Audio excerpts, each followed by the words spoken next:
या और जो व्यवस्थाएं बनाई जा रही है बजट के माध्यम, वो पक्की नौकरी नहीं है। समाजवादी पार्टी का मानना है कि बजट के माध्यम से जब जनता ने आपको तीसरी बार चुन करके भेजा है तो पक्की नौकरी के लिए क्या इंतजाम है। और कहने को कह रहे हैं कि हम जो एडिबल ऑयल है, चाहे वो मस्टर्ड, सेस्मिक, आपका सोयाबीन, आपका ग्राउंडनट, सवाल ये नहीं है। सवाल ये है कि बाजार को आपने 10 साल किसकी मदद की जिससे बाजार में वो खाने पीने का रिफाइंड तेल भर गया जो बाजार में आज पक्की तरीके से खड़ा है। तो आप किसान को क्या एमएसपी देंगे? क्या हॉर्टिकल्चर क्रॉप्स के लिए आपके पास कोई एमएसपी देने का इंतजाम है?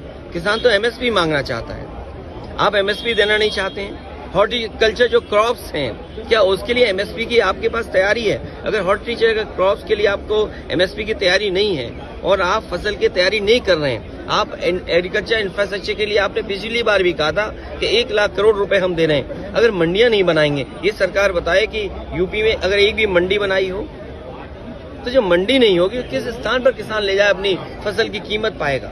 पीएम तो कह रहे हैं कि 2047 का भारत बनेगा। अब मान लीजिए विकसित भारत की बात कर रहे हैं। मान लीजिए बक्सर से एक एक्सप्रेस वे लेके जा रहे हैं, जो समाजवादी सरकार में पूर्वांचल एक्सप्रेस वे, जहां पर प्रधानमंत्री जी ने हवाई जहाज उतारा था हरक्यूलिस, वो पखनपुरा गांव तक छोड़ दिया था क्योंकि आगे एनएचआई की सड़क बननी थी। क्या ये सरकार को ये भी नहीं दिखाई देता है कि अगर 25 किलोमीटर 30 किलोमीटर का एक्सप्रेस वे बन गया होता तो बक्सर से जो एक्सप्रेस वे ये प्रपोज कर रहे हैं वो भी जुड़ जाता? आप इंफ्रास्ट्रक्चर का पैसा कहाँ दे रहे हैं? आपने महाराष्ट्र को दिया, आपने दूसरे प्रदेश को दिया, आप गिफ्ट सिटी तो गुजरात को दे रहे हो। ये नाउम्मीदी का पुलंदा है और शुक्र तो इस बात का है कि इंसान इसमें भी जिंदा है इस समय। अशोक भाई ऊपर करना भाई। जो सवाल पहले थे, महंगाई, बेरोजगारी और जो सपने दिखाए गए थे बड़े बड़े, अगर हम यूपी का ही देख लें तो निवेश की हालत क्या रही होगी।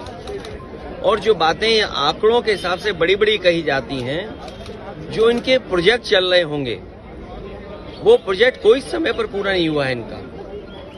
अब मान लीजिए सरकार बचानी है तो अच्छी बात है कि बिहार को, आंध्र प्रदेश को कुछ विशेष पैकेज या विशेष योजनाओं से जोड़ा गया है, लेकिन उत्तर प्रदेश जैसा प्रदेश जो प्रधानमंत्री देता है, क्या वहां के किसान के लिए कुछ बड़े फैसले हैं?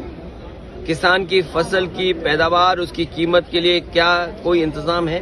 कहने को तो याद होगा आप सबको कि पिछली बार कहा था कि मंडी और एग्रीकल्चर इंफ्रास्ट्रक्चर के लिए स्ट्रेंथन करने के लिए लाखों करोड़ रुपए हैं।